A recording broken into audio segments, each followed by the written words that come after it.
Hello again, my name is Lê, Chairwoman of Lê and Associates. This is Dr. Jose Folkman, the co-founder and president of Zenger Folkman from the United States.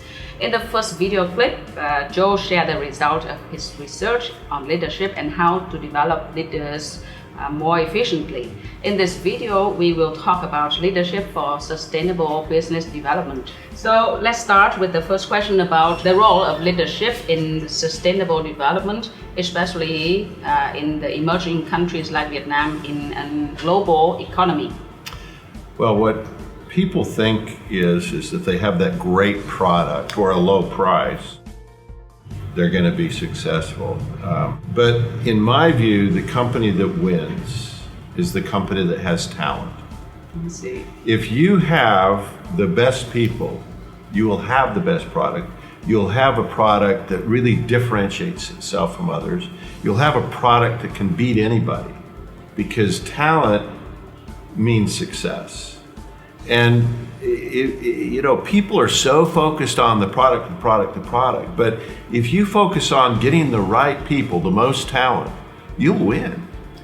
And so change that mindset from product and from manufacturer machinery to saying, oh, those things are important, but we need talent. We need the best people. We need the brightest people. And we need leaders that can really make a difference. So it seems leaders influence a lot to the outcome of the business. What we found is that if you work for a really poor leader, your engagement's at the 20th percentile. Mm-hmm. You hate your job. You don't like coming to work. If you work for a great leader, your engagement's at the 80th percentile. I see. Not only that, but something we call discretionary effort is a really important variable. That's the willingness of you to do more in your job. And if a leader doesn't have this discretionary effort, they do the minimum amount of work to keep their job. But people with this discretionary effort give you 120%. You pay the same to the person that just does the minimum and the person that gives you 120%. You get 3 times the value out of the 120%. There's a correlation between the effectiveness of leaders and the number of employees that are willing to give you 120%. It goes up threefold. I see. And I guess there might be some difference between the Asian and Western leaders. Any case study for Vietnamese leaders to learn from? What we found is that Vietnam leaders are terrific. They're technically smart, mm-hmm. They're competent in their jobs, they've focused on their education and their technical knowledge, but they're just learning the leadership skills. Here's the good news, you can learn those skills. We tend to be not to show off yourself a lot because you can be considered as arrogant person. So that might be a problem, right? Well, I don't want everybody to turn into Donald Trump here, okay? But what I would like to say is that we do find when we look at Asian leaders compared to our population, they tend to hold back a little bit. They are more resistant about being a champion for change, about taking a bold stand, this whole idea of bold leadership. And I don't think people need to be braggadocious, but I think having the courage to push your point of view, to take a position, to be a champion, it's important. And from our observation of the clients we have been working with, so many have a very big gap between the first group of leaders and the middle line managers. Yeah. How can you fill the gap quickly? Well, so here's like most of the things we do in life. When we need something, that's the point in time where we think about getting it, right? But what you need to do is think about developing employees sooner. It takes a few years to develop a skill. Now, if you wait until you make somebody a supervisor to start developing those skills, guess what? It's too late. You need them then. What we did is we just did a study where we were looking at technical professionals, and we looked at individual contributors, and we looked at managers. What we found is the same set of skills that helped individual contributors be incredibly successful made the managers more successful. So training individual contributors isn't a lost, you don't lose money by doing that. It actually makes them more successful, but it also prepares them for the next position. We train people too late. We wait to do their development. Look, you've got great people there. Start to developing them earlier. So starting from 0 day when they are on board? Well, that's a good time to instill the culture and to talk to people about the values of the company.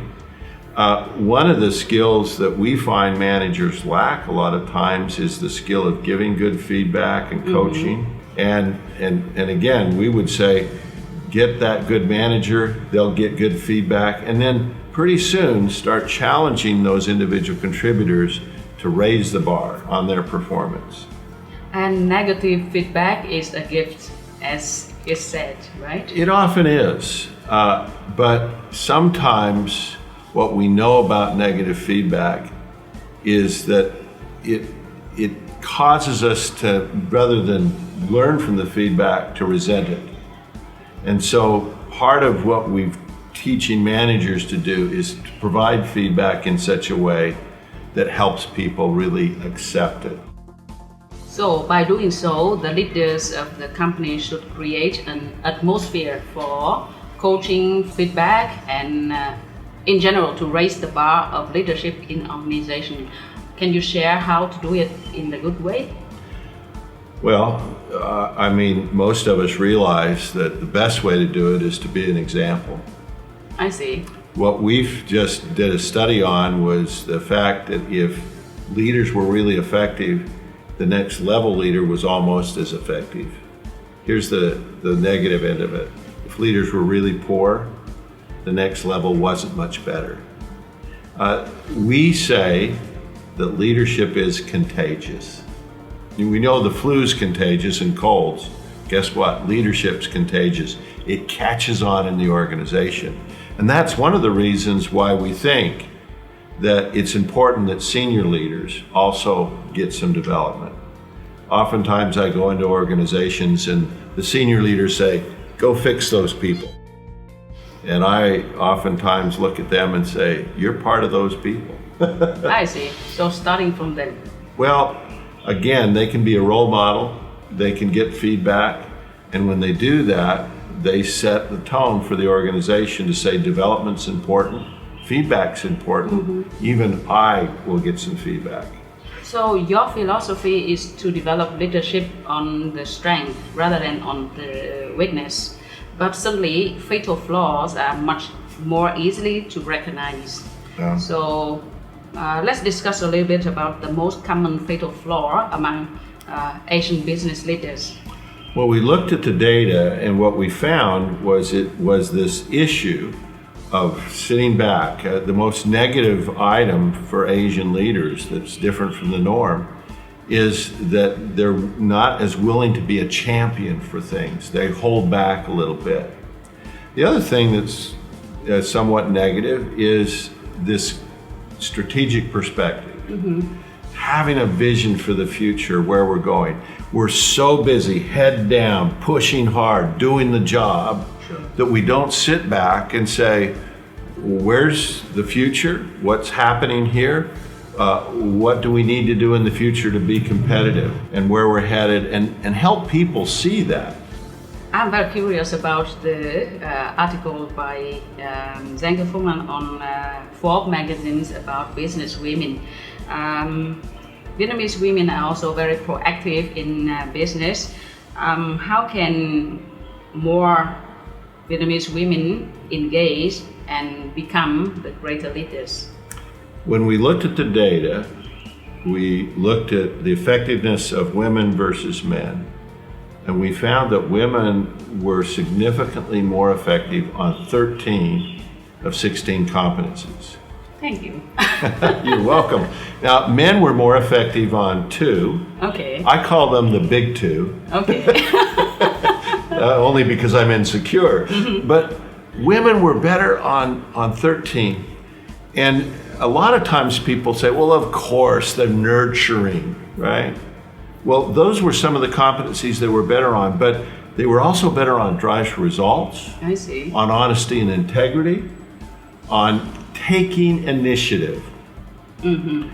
My wife recently told me, she said, the roof on the garage leaks. And I said, well, it kind of washes the cars. And she said, that's crazy. And then I looked at her and I said, you know, sometimes leaks fix themselves. When in the history of the world has that ever happened? Well, you can see the difference. My wife wants to get on this right away, and I'm sort of making excuses. That's that initiative. And women are much better at taking initiative and getting things done. Now, men, I think we need to learn from women. I think we need to watch them closely. But the other thing that I believe in organizations is you have a hidden talent pool. You may not see that a woman in your organization could be a great leader. And that's really our message here. It isn't to sort of separate men and women. It's to say, be aware that women can be great leaders as well as men. Yeah, in fact, we realized that there's big leakage of business women leaders in Vietnam because a lot of pressure on them, family, kids, and glass ceiling too. Yes. Anyhow, we are trying to push for women business leaders. Yeah, and our position here is we believe everybody can be a better leader. And some women are not very good leaders. We think they can be better. Some men are not very good leaders. We think they can be better. The secret here, the secret formula is we found developing a few strengths. Yeah, thank you very much for your sharing. It's great to be here, Lei. Thank you. Thank you.